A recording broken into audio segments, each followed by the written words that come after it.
What is another word for hell? Arkham Asylum.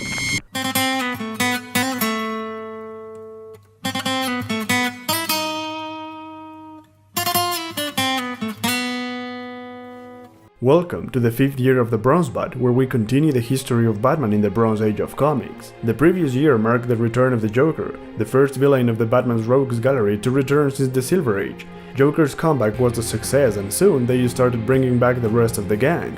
First was Catwoman, who returned in Batman 256 with an elaborate plan to rescue some tigers from a circus by stealing them.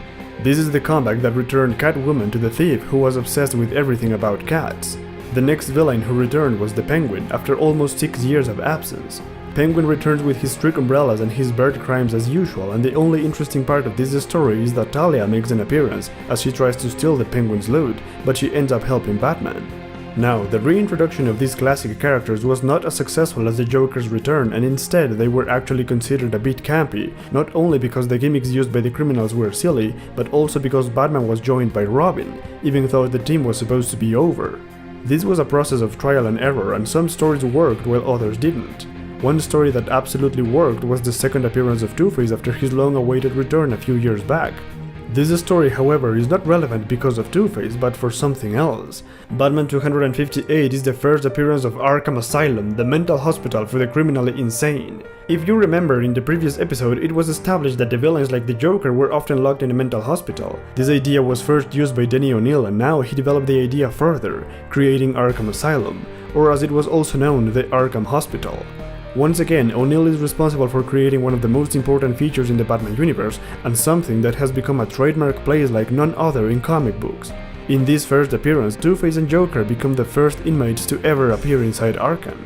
And once again, this story also includes Robin. It seems as if the writers and editor couldn't keep them separated for too long, but there might be another reason for Robin's return. This is 1974, and around this time an animated series started to become very popular.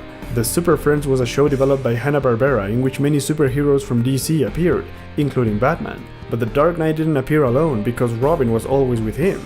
So I believe that this show caused the return of Robin to the Batman comics, which is not something entirely bad. Anyway, after the return of all these villains, a couple of new characters were introduced. The first one was Lieutenant Bullock in Detective Comics 441. We all know by now that Lieutenant Bullock has evolved into Harvey Bullock, and his presence in the Batman universe is quite important.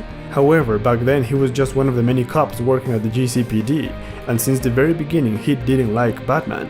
This was Bullock's first and only appearance for many years, and we will learn how such an obscure character was brought back in the final years of the Bronze Bat. And then, the second character introduced is perhaps the weirdest among all. Thomas Wayne Jr. was Bruce Wayne's brother, and he appeared first in World's Finest 223.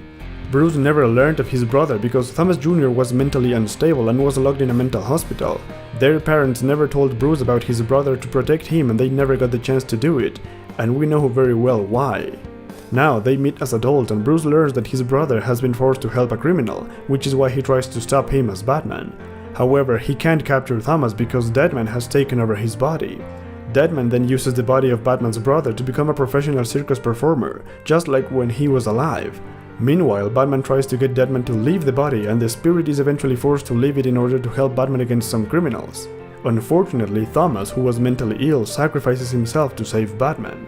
Once the criminals are captured, Batman can't help but cry after his loss. And that is the end of the story of Batman's brother. It is important to mention that most of the stories that took place both in World's Finest and Brave and the Bold had strange continuities in which sudden characters like Batman's brother appear out of the blue. Most of this is because of the writer called Bob Haney, who was in charge of writing for those comics.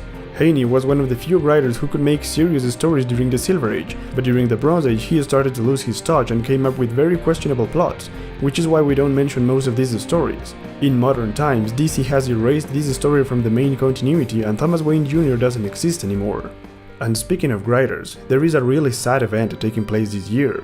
In 1974, Bill Finger, the co-creator of Batman, passed away. The team on the Batman comic dedicated issue number 259 to Bill, and this issue was special because the Dark Knight works with a classic pulp hero called the Shadow once again.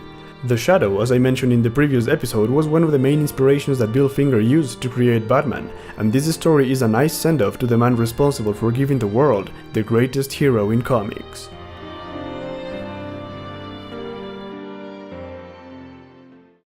Moving on from that sad note, the last villain that returned during this year was the Scarecrow in Batman 262, where he uses a remote control machine that causes fear from a distance. The story itself is not that interesting, so we'll just move along to something much more intriguing. Detective Comics was still being written by Archie Goodwin, but after 1 year his run in Batman ended and he went to work for Marvel. In his final story, Goodwin made Batman team up with a character called the Manhunter in an epic finale.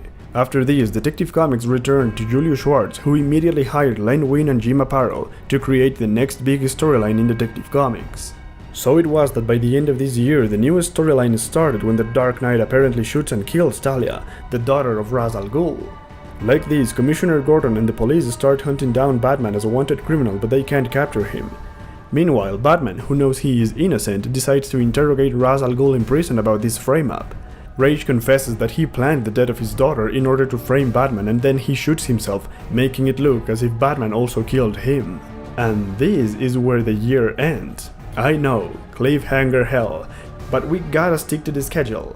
Now don't worry, we'll continue this interesting Batman tale in the next episode of the Bronze Bat. And by the way, make sure to subscribe and come back for the next episode, where we will also check out what happens when DC gives the Joker his own comic.